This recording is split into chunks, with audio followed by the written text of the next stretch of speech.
ക്ഷേത്രോത്സവത്തിന് ഇടയിൽ തർക്കം. യുവാവ് കുത്തേറ്റു മരിച്ചു. 4 പേർ അറസ്റ്റിൽ. കൊല്ലം മുഖത്തലയിലായിരുന്നു സംഭവം. തഴുത്തല കിഴവൂർ സ്വദേശി തേജസ് ആണ് മരിച്ചത്. ചെമ്പകശ്ശേരി ക്ഷേത്രത്തിലെ ഉത്സവത്തിനിടയിലായിരുന്നു സംഘർഷം. കൊല്ലം മുഖത്തല ചെമ്പകശ്ശേരി ക്ഷേത്രത്തിൽ ശനിയാഴ്ച രാത്രിയായിരുന്നു സംഭവമുണ്ടായത്. ഉത്സവത്തോടനുബന്ധിച്ച് നടന്ന കെട്ടുകാഴ്ചയിൽ ഫ്ലോട്ടിന്റെ കൂടെ എത്തിയവർ തമ്മിലുണ്ടായ സംഘർഷത്തിലാണ് തഴുത്തല കിഴവൂർ സജീവ് മന്ദിരത്തിൽ സജീവിന്റെ മകൻ 18-കാരനായ തേജസ് കുത്തേറ്റ് മരിച്ചത്. സംഭവത്തെ തുടർന്ന് ഒളിവിൽ പോയ പ്രതികളെ പോലീസ് അറസ്റ്റ് ചെയ്തു.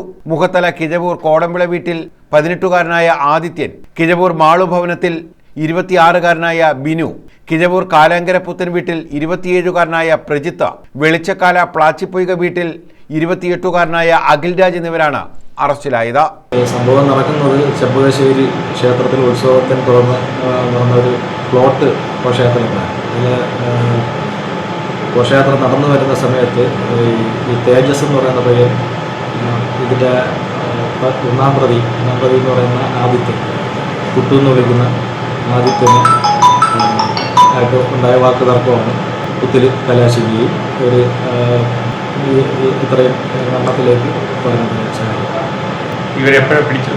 ഇന്നലെ രാത്രി മൊത്തം കൊല്ലം കമ്മീഷണർ നിർദ്ദേശപ്രകാരം ഈ ഭാഗങ്ങൾ കംപ്ലീറ്റ് ഷാഡോ പോലീസും കൊട്ടിയം പോലീസും ചേർന്ന് നടത്തിയ തെരച്ചിലിൽ ഇവർ കണ്ണനല്ലൂർ കഴിഞ്ഞുള്ള ഒരു ഭാഗത്ത് വെച്ച് ഒന്നാം പ്രതിയെ ചോദ്യം ചെയ്ത് വെച്ച് മറ്റ് പ്രതികളിരിക്കുന്ന സ്ഥലം കണ്ടുപിടിച്ച് അവിടെ വെച്ച്.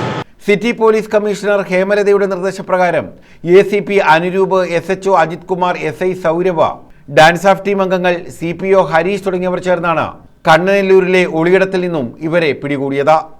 ന്യൂസ് ബ്യൂറോ, കൊല്ലം.